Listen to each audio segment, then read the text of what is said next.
Amigos, ¿cómo están? Bienvenidos a Radio Uruguay, bienvenidos a La Máquina de Pensar. ¿Cómo están? Espero que anden bien. Hoy nos toca un programa especial. Arrancamos ya mismo. Esta música que estaban escuchando es la banda sonora de una serie que se llama Fargo, y la banda sonora, el tema principal es de Jeff Russo. ¿Por qué? ¿Por qué arrancamos así? Porque hoy vamos a escuchar la charla que mantuviéramos en la Semana Negra, dentro del marco de la Semana Negra, en el auditorio del Centro Cultural de España.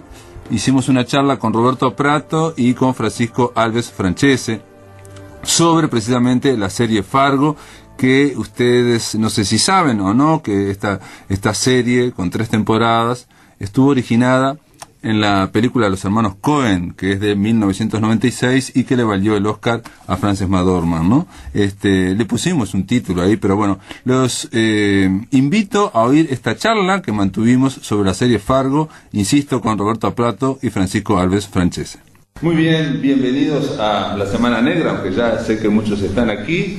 Primero que nada, tengo que agradecer a Alicia Escardó y a los organizadores de la Semana Negra por haber invitado, ¿no? por habernos invitado, y nosotros les propusimos hablar de la serie Fargo y aceptaron increíblemente, así que hay que decirle que se arriesgaron.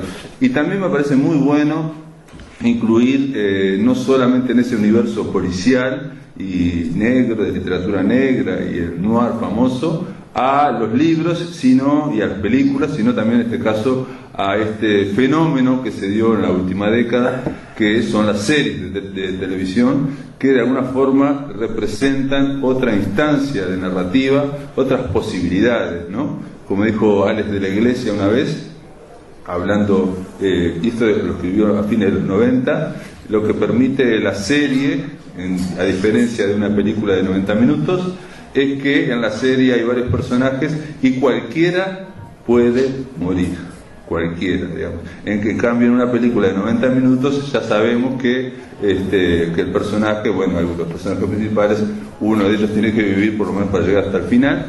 Para hablar de Fargo, simplemente decirles, Fargo está inspirada en una película del año 96 que tuvo mucho éxito en su momento, es la película de los hermanos Coen. Fue multipremiada, le dio para ganar el Oscar a Frances McDormand como actriz, pero aparte tuvo otros premios, y bueno, y están los hermanos Coen ahí con esa carrera que todos conocemos y que realmente ha ido siempre sosteniéndose, más allá de algunos altibajos, pero se trata de artistas que son realmente inquietos y que no tienden a la repetición. El 21 de julio de 2014 FX empezó con esta serie, Fargo, que aparentemente iba a ser dentro del universo de los hermanos Coen. Bueno, el título, yo lo propuse, el título, así que me hago cargo, diferencias criminales entre lo que es vivir en un pequeño pueblo y lo que es la gran ciudad, la metrópolis. Yo creo, viéndola, esto es un ángulo para ver a Fargo, obviamente ahora vamos a ver otros ángulos. Yo creo que de alguna forma el policial, no estoy diciendo ninguna novedad, es la continuación de cuando el hombre, sobre todo en Estados Unidos, en el paisaje norteamericano, se bajó del caballo y empieza en la ciudad y se subió al auto. Bueno, el western cambió y es de alguna forma la continuación del western. Es el cine negro, la literatura negra y policial en la ciudad, en la selva, de la jungla del asfalto, en la selva de cemento. Ahí es donde continúa ese héroe solitario, que en general es un detective privado, en fin, lo conocemos. Pero básicamente yo creo ese análisis es muy sencillo, de que el western continúa en el policial, en la literatura negra. Y en el caso de Fargo, para mí, lo que hacen los hermanos Coen ya en la película del 96 y se reitera en las 3 temporadas, es precisamente vincular la gran metrópoli, ¿no? El capitalismo desarrollado, la crueldad extrema e inimaginable que puede haber en el capitalismo desarrollado, con el ámbito, digamos, de los pequeños pueblos, donde igual ya sabemos que pueblo chico, infierno grande, ¿no? Pero bueno, donde hay una serie de pautas de relacionamiento en esos pueblos chicos que son siempre en las 3 temporadas de alguna forma vinculadas con alguien que viene de la metrópoli. Y ese que viene de la metrópolis, o esos varios que vienen de la metrópolis, en la tercera aparece hasta la mafia rusa, ¿no? Frente a este pequeño pueblito.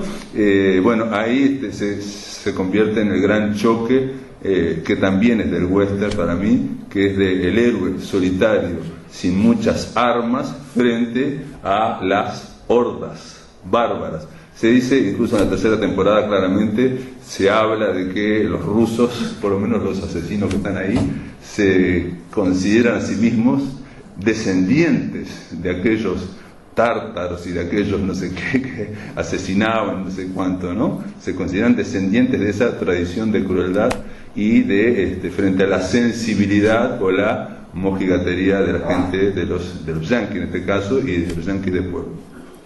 Esta es una forma de encarar Fargo, claramente, insisto, hay otras. Yo ahora venía pensando y estuve un poco estudiando el tema y me recordé que Fargo generó no solamente esta serie de 3 temporadas, sino que generó una película que es norteamericano-japonesa, y que se llama El largo viaje de Kumiko, o Kumiko la cazadora de tesoros, donde una japonesa que está aplastada por la rutina allá en una ciudad de Japón que puede ser Tokio, ¿no? Aplastada por la rutina administrativa, viviendo en un apartamento de 2x2, ve una cinta, un VHS de Fargo, de la primera, ¿no? de la película del 96, y ve a Steve Buscemi como él entierra un maletín lleno de dólares en medio de aquello todo nevado y pone una palita roja para que sepan dónde está, ¿no? Y a esta mujer, esta Kumiko, cree que esa ficción es realidad y emprende el largo viaje desde Japón hasta Fargo para buscar el alambrado ese que está lleno de nieve y tratar de encontrar el dinero enterrado ahí.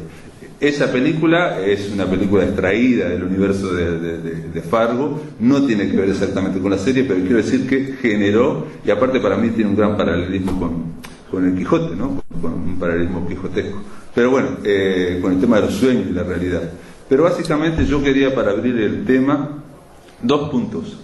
Uno, el policial es la continuación del western en la ciudad, ¿no? Esto no es no es un gran hallazgo, y para mí claramente en Fargo, en las 3 temporadas, está así.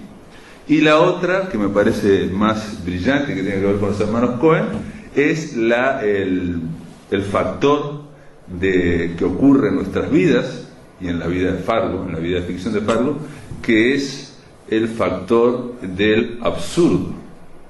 Las cosas ocurren a veces, y ocurren por accidentes absurdos, por encuentros absurdos. O sea, hay una cuestión ahí que lleva a pensar si el universo tiene estas cuestiones que no son las típicas, las que se espera, sino que hay un componente de absurdo muy grande, o también si dentro de todo ese universo de caos, de asesinato y de gran corrupción y de gran crueldad, no hay finalmente una especie de equilibrio, porque gracias a estos absurdos, como pasaba en las películas de cowboy, el muchachito, ¿no? Yo estaba pensando, si ustedes piensan en una película como A la hora señalada, o ¿cómo se llamaba? Solo ante el peligro. No, Solo ante el peligro es el título gallego, exacto. A la hora señalada. Bueno, yo la vi la vi en España, por eso, pero es A la hora señalada, ¿no? Precisamente Gary Cooper tiene que enfrentar a las hordas que van a venir, y él solo lo va a tener que hacer, y obviamente, digamos, en lo que es el western. Y se junta, trata de juntar alguaciles, ¿no? Sí, pero nadie no consigue ninguno. No consigue ninguno. No tiene suerte. No lo consigue ninguno. En estas 3 temporadas, lo que vemos de estos policías, porque en la primera temporada es un policía más un cuidador de la policía de animales, ¿no? Se tienen que juntar contra grandes asesinos seriales y mafiosos, y aparte ellos tienen sus problemas internos muy graves, ¿no? O sea, quiero decir que si uno analiza las 3 temporadas, no sé, en la segunda el policía tiene su esposa idílica y amada, enferma con un gran cáncer, digamos. En la tercera me pasó algo parecido a mí. Ahora que estuve en Colombia me pasó algo parecido. En la tercera, la policía, que tiene que enfrentar a todos estos grandes criminales, cuando va a entrar a una puerta de estas automáticas o cuando va al baño, ¿no? Se pone así, y hay un ojo óptico, ¿no? Hay un ojo óptico, y a ella no lo reconoce, ni se abre la puerta ni sale el agua. Y me pasó a mí ahora hace poco estar en un baño de aeropuerto, sí, y ver que el muchacho de al lado podía. Entonces yo no podía en esta, y no podía en esta canilla, y dije, voy a esperar a usar la canilla de él. Cuando se fue, me puse frente a la canilla de él y tampoco. Es feo eso, es muy feo. Hasta que vino otra persona y me di cuenta que ese ojo óptico había que acercarle la manito para que funcionara, si no, no funcionaba. Bueno, esa cuestión de gran crisis de identidad, de gran debilidad que tienen estos personajes heroicos, digamos, que tienen que enfrentar a las hordas o a los grandes criminales, siempre se da en las 3 temporadas. Entonces estamos, por lo menos para mí, ya te culmino por acá, estamos con héroes, ¿no?, que tienen muchas complicaciones, son muy humanos, muy débiles frente a grandes asesinos, y bueno, y hay un ingrediente del absurdo que muchas veces los ayuda de alguna forma inesperada. Incluso eso a veces ganan y no saben que han ganado.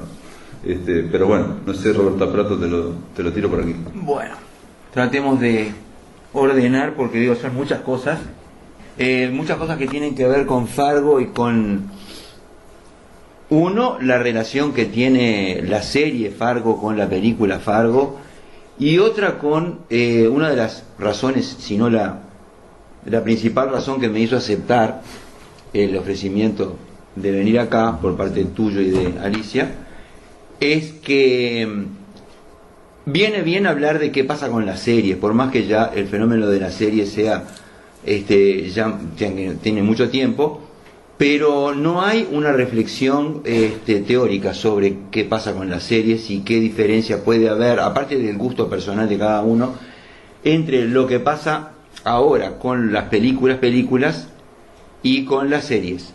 Lo que se da en la televisión, y que más que nada la televisión ya es un adminículo extinto, lo que pasa por la web y lo que se baja por internet, ¿no?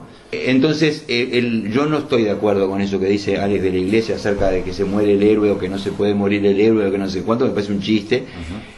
Creo que Fargo es un ejemplo, la serie Fargo, pero no solo la serie Fargo, tampoco hay que, ¿no?, idolatrar a la serie Fargo como si fuera única en el mundo. Es la capacidad de flexibilizar el guión, es decir, el hecho de que se tenga un elenco y sobre todo que se tenga la posibilidad de tener varias temporadas, hace que el guión, que sale de una situación típica ya, que vos decís que es de western, pero que ya se ha convertido en un tópico del nuevo noir, que es la creación de un microcosmos en un lugar aislado. Eso que ya lo había hecho, digo, toda la vida lo hizo con sus novelas Stephen King, ¿no? Si uno se pone a ver dónde transcurren las anécdotas de las novelas de Stephen King, creo que un porcentaje altísimo transcurre en algún pueblito perdido de Maine, de ese estado en el cual él vivió, vive o nació, o no sé qué, y que no es nada, o sea, tiene esa característica que tiene estos pueblitos, cualquiera, Duluth o no sé cuánto, yo que sé, o Fargo mismo, o cualquiera, porque además no son siempre el mismo, que son pueblos muy carentes de progreso tecnológico y son muy carentes de todo tipo de vida moderna. O sea, la vida moderna queda sumida, creo que sí viene bien eso, a una especie de juego muy chiquito interno dentro del propio pueblo. Digo que eso lo inventó otra vez, o no lo inventó él, pero digamos que el noir o o el thriller de Stephen King, las películas de las cosas de Stephen King, La tienda de los deseos malignos, cualquiera, pero digamos que hay algo que viene de afuera, pero eso de que las cosas pasan en un lugar aislado y en ese lugar aislado se desarrolla todo un drama que es la interacción entre el afuera y el adentro, es lo que se da también en el nuevo tipo de series noir, que son lo que se ha dado a llamar el scandinoir, que son las series escandinavas, islandesas, danesas, alguna noruega que he llegado a ver también porque existen, y suecas por supuesto, no las policiales, sino aquellas que tienen un componente de maldad amateur que se pone en competencia con la maldad profesional.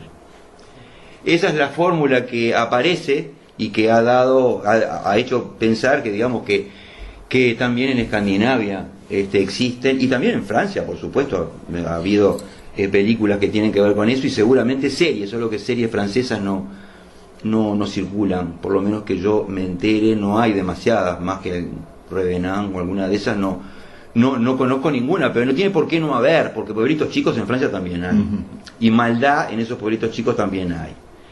Y lo que pasa acá de la conexión entre el adentro y el afuera, a mí me sorprendió, porque yo ahora acababa de ver la temporada 3 que terminó hace poco. Entonces, bueno, no voy a tomar otra vez trabajo de ver a David Thewlis haciendo de malo con los dientes podridos.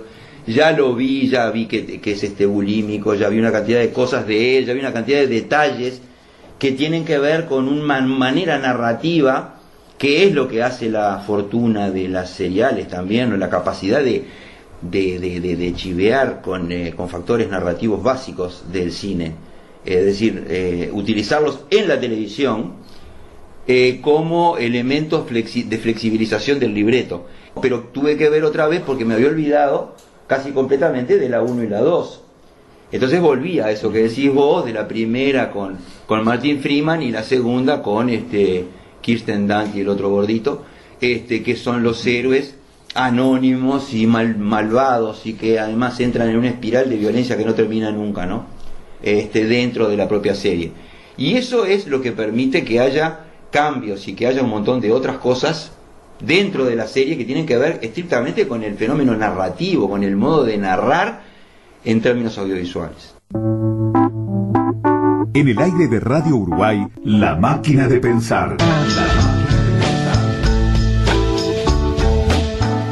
Aclarar algo también. Me parece muy bien lo que decís vos, de que en esos pueblos hay maldad, ¿no? Y hay corrupción, o sea, infierno, el pueblo chico, infierno grande. Pero lo que siempre en las 3 temporadas se enfrentan es con un grado de crueldad, un grado de maldad, un grado de premeditación y alevosía que viene de las grandes metrópolis y que tiene que ver con, o sea, de alguna forma reflejan esto que todos sabemos que es en que se ha convertido el mundo, por lo menos el mundo que nos presenta los medios de comunicación, que es una gigantesca red de corrupción que no perdona absolutamente a nadie y que no tiene casi dueños. E incluso en la segunda temporada, quería aclarar, porque me quedé pensando ahora mientras estaba escuchando, un crimen que no es pasional, pero bueno, un crimen por accidente, pues se continúa en una espiral de violencia, choca contra lo que podría ser la mafia vernácula de la zona, ¿no? Una familia, o sea, mataron por casualidad en auto a alguien que es de la mafia, ¿no? De esa, ¿no? De la familia. De la familia, exactamente, de una familia provincial, de la mafia provinciana o de ese estado. Pero lo que nadie espera es que venga la verdadera mafia, la principal, la que viene de allá, y viene con un grado de violencia, con un grado de impiedad, de crueldad tan absoluta que deja a los otros pálidos en ese mundo que era, digamos, provincial, no era eso. Bueno. Yo estaba pensando en lo que decía Roberto recién sobre cómo son lugares que están alejados de la tecnología, y eso es bastante evidente en lo que contaba Pablo hoy de la protagonista de la 3ª temporada, a la que no reconocen los sensores de ningún lado. Y Y perdón, y la tercera temporada la protagonista, que era la jefa de la comisaría, tiene todas las computadoras en caja. Sí, claro, eso también sigue trabajando y por eso no existe, ¿no? Ella tiene esa capacidad de no existir porque justamente al no tener computadora no está en Facebook, entonces no se puede encontrar en Google ni en... Pero más allá de eso, a mí me parecía que en gran medida hay como una especie de pelea entre sujetos más tradicionales. Ahora la pareja de Dance y el gordito, como decías vos, que no sé el nombre del actor, es como bastante paradigmática en ese sentido, porque son la típica pareja norteamericana que cree en el progreso y en que si hacen las cosas bien, todo les va a ir bien. Y hay una serie de personajes que parece que de alguna manera ponen eso en juego. Y es interesante en ese sentido cómo hay como un choque entre dos filosofías. Una que es como del optimismo norteamericano clásico, que tiene más que ver con eso que decía antes, del trabajo y el esfuerzo que tiene sus recompensas, y otra que creo que está expuesta un poco en broma, pero entra en juego con lo de un existencialismo, ¿no? Está recurrente el mito de Sísifo que aparece en las estampas en la última temporada, en la que lee en la carnicería, y como un mundo que se reconfiguró más allá de las personas. Y creo que eso es gran parte de lo que le sucede a estos personajes, que ven que el mundo cambió. Hay un mundo donde la verdad no es tan firme, o ni siquiera se puede hablar de verdad en el sentido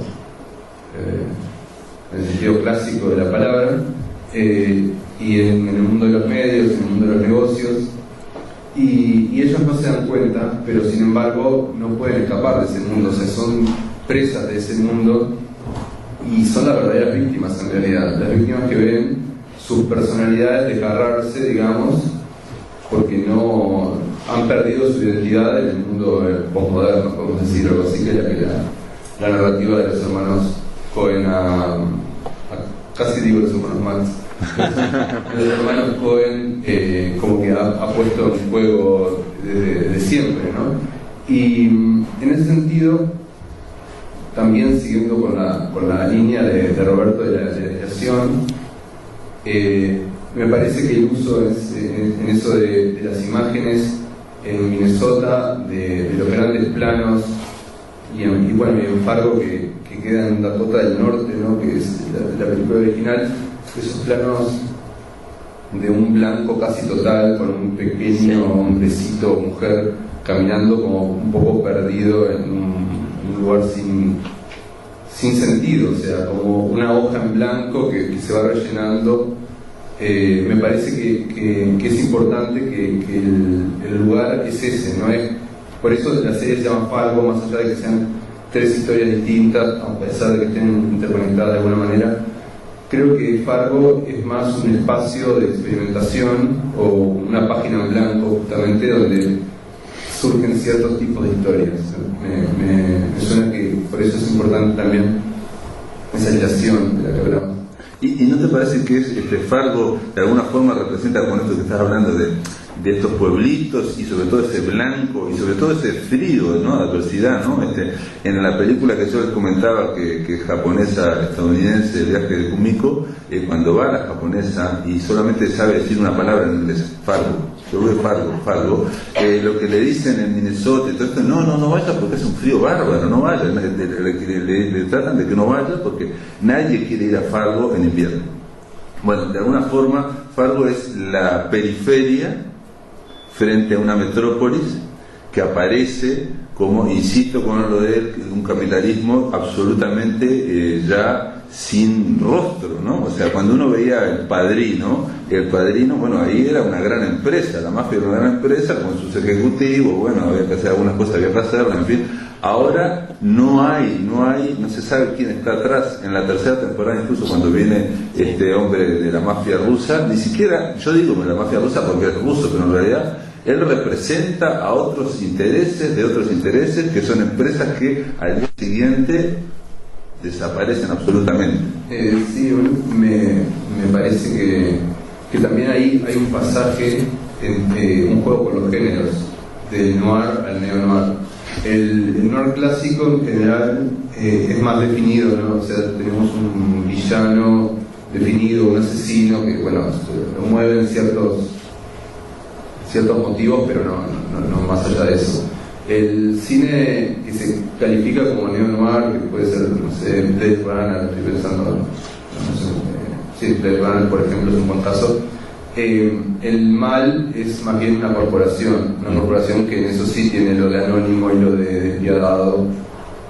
Pero lo interesante es cómo, por ejemplo, la temporada 2, que está situada en los 80, conviven las dos modalidades, ¿no? La mafia tradicional, sí, y la mafia al estilo neo-noir, digamos, ¿no? Yo lo que quería decir es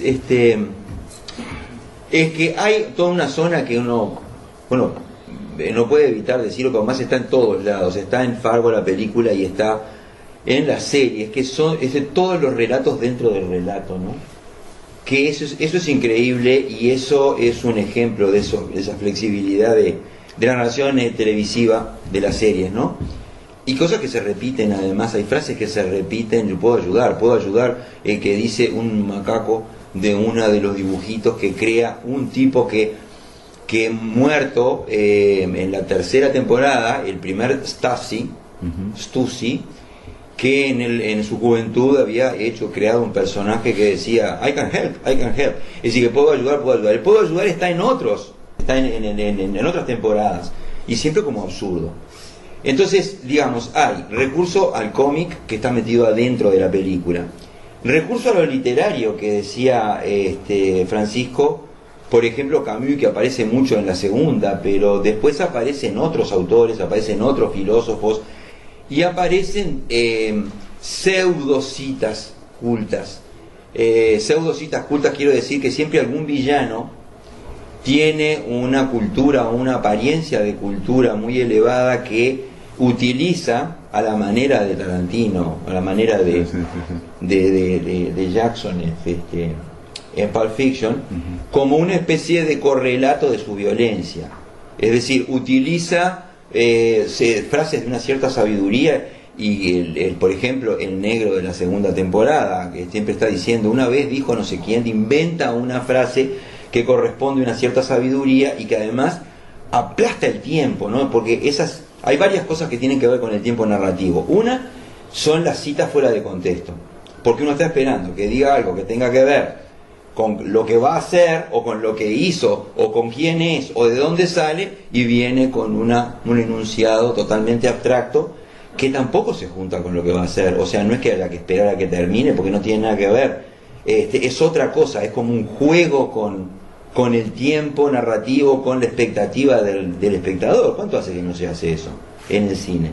Es decir, es lo desinteresado que aparece tanto a nivel de la narrativa propiamente del lenguaje fílmico, porque hay lenguaje, pantalla dividida, hay flashbacks violentos para uno y para el otro, hay narraciones mentales, hay una cantidad de cosas que pertenecen al lenguaje propiamente fílmico, pero hay otras que pertenecen al lenguaje narrativo a secas, digamos. Es decir, todo lo que se puede hacer en literatura, lo que se puede hacer en cualquier lenguaje narrativo, que creo que es el fuerte de Fargo.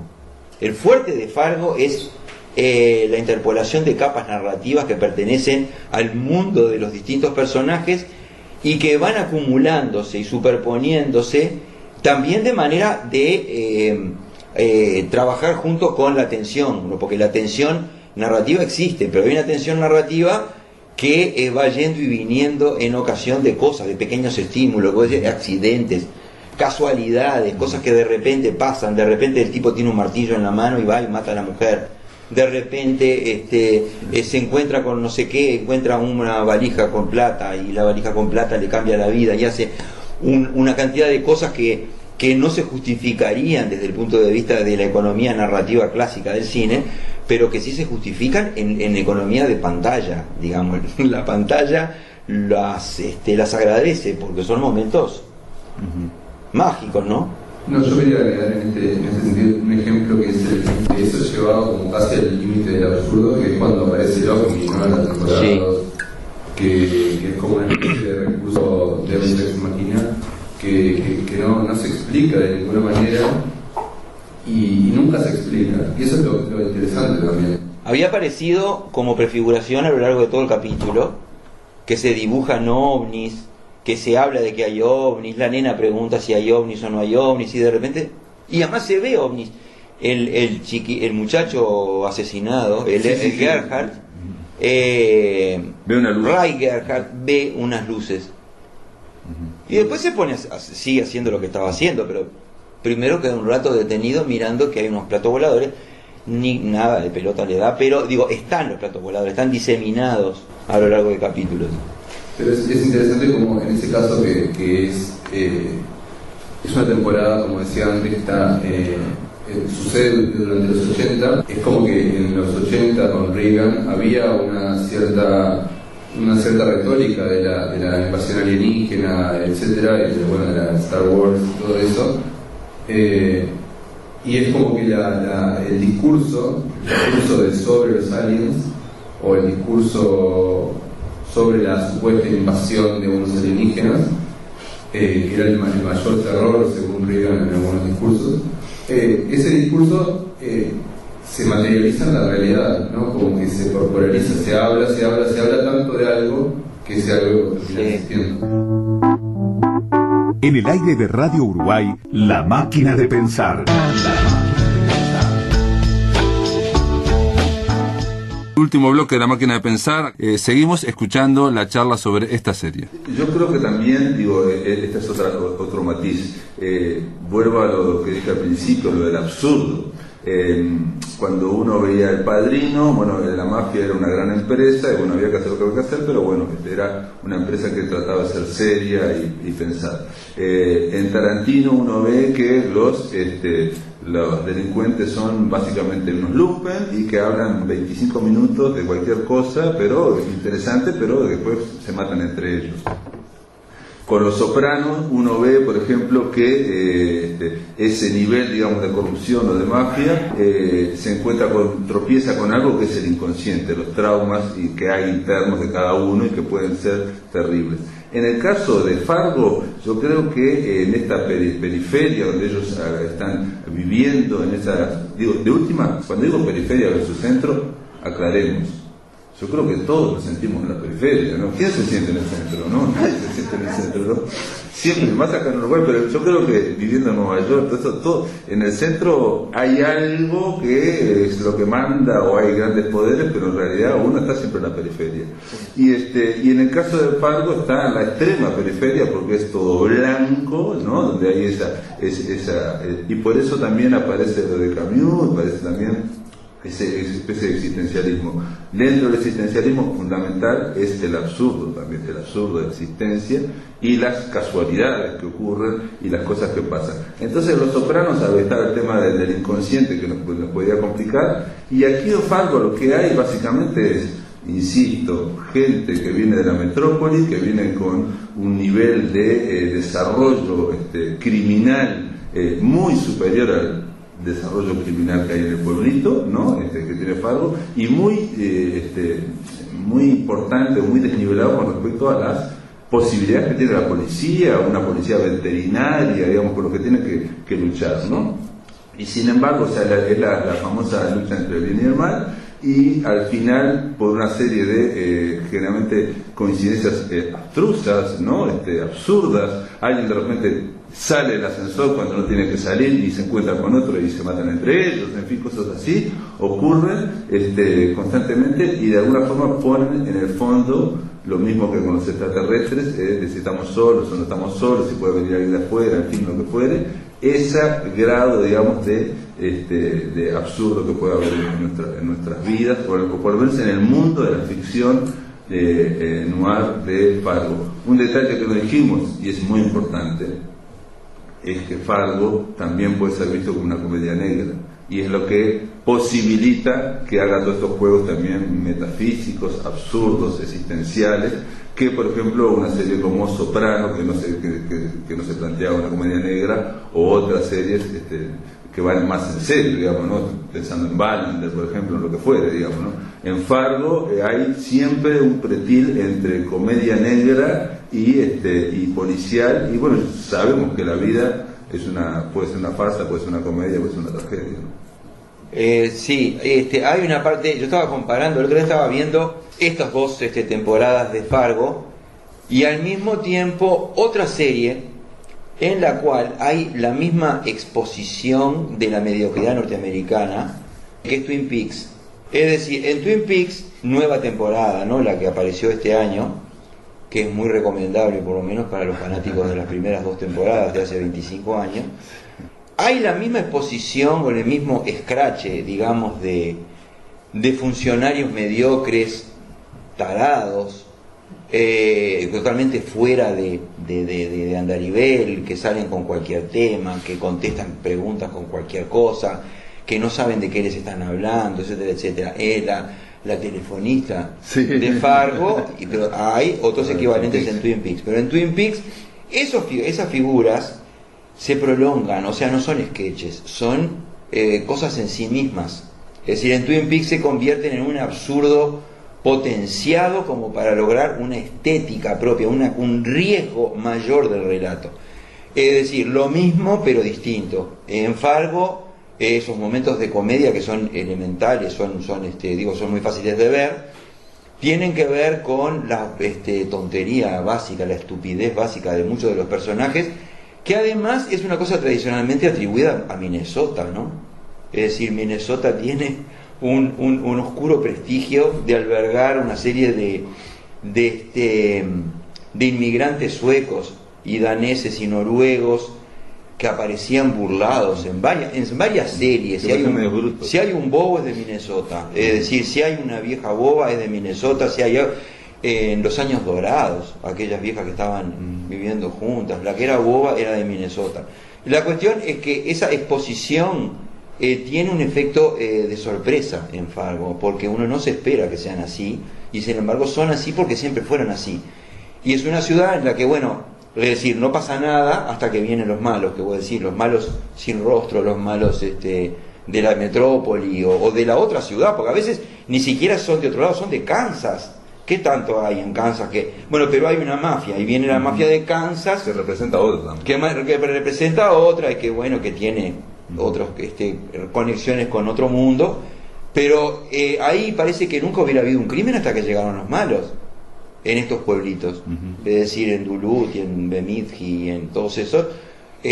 No hay una práctica de llevar gente presa ni correr gente por la calle. Lo único que hay es perros que se perdieron, o algún venado que se cruzó por delante de un auto, o no, pero no hay ningún preso nunca, lo cual aumenta esa sensación de absurdo, ¿no?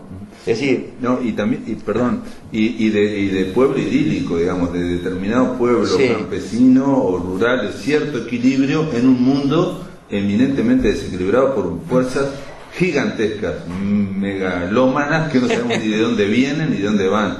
Yo quería decir un detalle, Francisco, nada más, por lo que acaba de decir Roberto, me parece fundamental, que parte del encanto que tiene Fargo también se le puede atribuir, quizás lo desarrolla mucho más Twin Peaks, que es el tema de que el arte está en los detalles, ¿no? Son los detalles de los personajes y me acuerdo que John Ford decía que él, cuando hacía una película, en realidad lo que me gustaba de la película, decía John Ford, una vez que estaba toda la historia, es agregar pequeños chistes, ¿no? Jokes, pequeños chistes, ¿no? Los pequeños chistes era que alguien, por ejemplo, iba a abrir una puerta y no, se la cerraba, no se sabía por qué, ¿no? O agarraba y se inclinaba una silla y tenía que poner los dos pies, como le hizo hacer a Henry Fonda, y dar vuelta.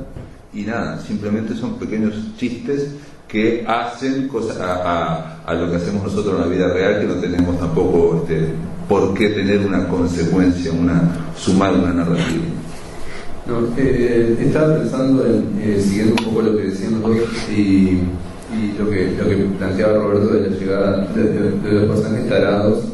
Pensaba en tarado en el sentido más como literal, como gente con una tara, ¿no? O sea, gente estancada. Y en ese sentido, los villanos, que creo que son algunos de los mejores de la tele, ¿no? Sí. O de las series actualmente, sobre todo el último, como decía Roberto, tiene una serie de peculiaridades, como es bulímico, no recuerdo un personaje bulímico en la No, un asesino bulímico. un asesino, sí. Pero tiene eso como una voracidad de más dinero y más comida. Pero en realidad es interesante cómo el cruce con esos villanos es lo que pone a vivir a los personajes. Porque todos están tarados, están todos estancados, uno casado con la mujer, no sé qué, y nunca nada, y la odia, y odia su vida, y odia todo, y no puede avanzar. Otra que es la policía de un pueblo minúsculo que la van a suplantar, ¿no? La de la temporada 3, que la van a suplantar porque su condado, su seccional es absorbida por la ganancia más grande. Y son todos personajes que realmente no están vivos hasta que llegan los villanos. Los villanos los definen también en ese sentido. Estoy de acuerdo con eso y me parece que sobre todo el tema de los detalles en los personajes es fundamental. Entonces lo que no hay es una narrativa, no hay nadie que te aclare bien las cosas, sino que pasan, las cosas pasan y vienen tremendos malos. No es casualidad en esta tercera temporada que el padrastro de ella la policía empieza a investigar, y el padrastro había sido escritor de ciencia ficción barata de grandes alienígenas de los años 50 y 60 y había sido estafado por los productores de Hollywood, ¿no? Pero digamos, esa idea de el monstruo que habita con nosotros o que está alrededor está una y otra vez. Y siempre vuelvo a lo mismo, es el muchachito o la muchachita, ¿no? Porque en este caso es una detective. En la primera temporada también, en la primera temporada era ella una novata y digamos el hombre experimentado que era el jefe, el comisario lo vuelan enseguida. Otra cosa que es un paralelo con Twin Peaks es que se rescatan a muchos actores que hay muchísimos actores conocidos, importantes. En la primera está Kay Carradine, por ejemplo, que hace de papá de esta muchacha, y realmente es un hombre que atiende un boliche ahí nada más, y sin embargo es el único que puede reconocer a través de la mirada que ahí viene el mal, ¿no? O sea, que Billy Bob Thornton, este tipo es de otro calibre. Después nadie se da cuenta que Billy Bob Thornton es un súper asesino, ¿no? La tercera, lo que hay también y que tiene que ver con la comedia negra, es ese exceso, regusto por el exceso, regodeo, que también me hace acordar un poco a la de la iglesia, de David Thewlis, ¿no? David Thewlis, aparte es un hombre tan malo, pero tan malo este villano, que ni siquiera tiene 100 matones, tiene solamente 2 matones. Tiene uno que es un coreanito, un japonés chiquitito, y otro que es hijo de ruso, que siempre hace el mismo discurso, que él viene de los que mataron a los cosacos, hijo de cosacos. Me parece medio ridículo todo, ¿no? Estaba expuesto como ridículo también, cosa que se logra, o sea, los malos también son payasescos. Y hay veces, bueno, los hermanos mellizos, esos que están con el negro en la segunda, son como dos figurantes de circo que están ahí, como yo que sé, no sé, tipo como los mellizos de Pato Donald, o sea, o no habla ninguno, o habla uno y sigue el otro. Pero digamos, hay como una especie de... En esos casos, cuando los personajes son payasescos o cómicos o absurdos, no hay ningún interés en conocerlos. O sea, no hay profundización alguna. Es decir, simplemente son una cosa icónica. Están ahí, están los malos. Si vienen los malos, se bajan al mismo tiempo del auto, caminan. O sea, tienen la misma cosa. Y en todos los episodios hay gente así. No hay una diferencia. Yo quería decir algo que dijo simplemente Francisco, ahora estaba pensando, revisando acá los papeles, que Kristen Dunst, que es en la segunda temporada, ¿no? Que es esta muchacha que quiere progresar y que realmente es coleccionista de revistas femeninas tipo de los 60, y entonces ella quiere proyectarse más allá del pueblito y tiene un esposo devoto, un yankee típico, se llama Jesse Plemons, y Jesse Plemons trabajó en Breaking Bad, y en Breaking Bad, que es una gran serie, también Jesse Plemons tiene esa carita como de yankee inocente, que es capaz de hacer cualquier cosa cuando sea necesario. Y en este caso con la esposa le va exigiendo, y como este hombre es carnicero, termina haciendo cualquier cosa, por más que obligado por porque no controla el mal. No. Sencillamente, es eso lo que se busca. que haya un mal amateur, no un mal profesional de los otros que cortan la cabeza. No, este hace cualquier cosa porque no lo controla, porque digamos, hay una cosa que es lo que puede acercar Fargo al noir, por más que cualquier cosa que uno lea por ahí dice que no, que el noir terminó en los 40 o que terminó en 1957, una cosa así. Son clasificaciones muy esquemáticas que conectan el noir con situaciones de carencia o de crisis o de miedo a agresiones externas o de cosas así, y si no hay eso en la sociedad no hay noir. Mentira, hay noir y por supuesto que hay, solo que tiene otras modulaciones, y lo que pasa acá es que el noir se convierte en el estallido de un mal sin control que tiene que ver con las pasiones individuales de los personajes. Es decir, del mismo modo que la primera película que hicieron los hermanos Coen, que era aquella que se llamaba Simplemente Sangre, Claro. Simplemente Sangre, que es de hace ya más de 30 años, que estaba Frances McDormand, que no sé si no debutó ahí, Sí. que es noir, ¿no? Es decir, además con el esquema típico de tipo que viene de afuera y se coaliga con la mujer para matar al marido, ese tipo de cosas.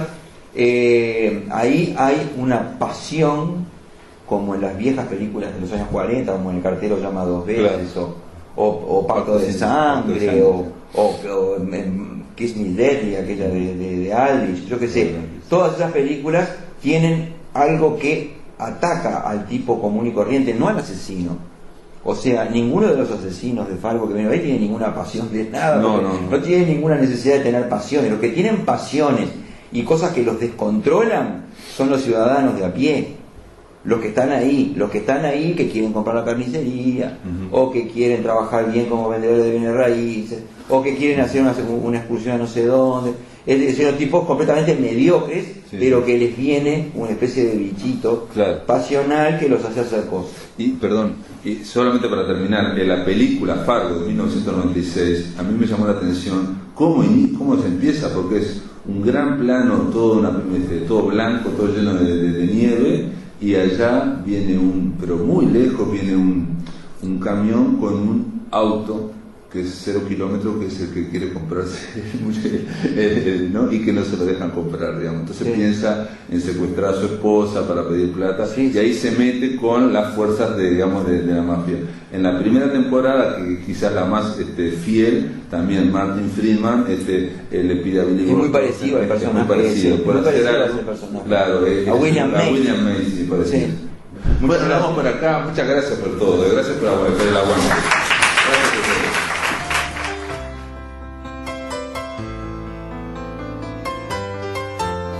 Esto ha sido toda la charla que mantuvimos, reitero, en el ciclo de la Semana Negra.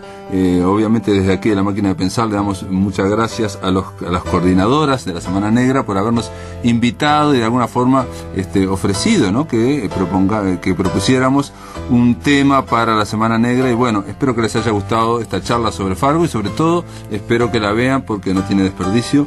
Se termina la Máquina de Pensar, amigos. Si quieren también pueden ir todavía a el Centro Cultural de España, debe haber arrancado hace muy poco el Todos Somos Raros. Y nada, el lunes que viene a partir de las 19 horas estamos aquí en Radio Uruguay esperándolo de nuevo para una nueva semana de la Máquina de Pensar. Que la pasen muy pero muy bien.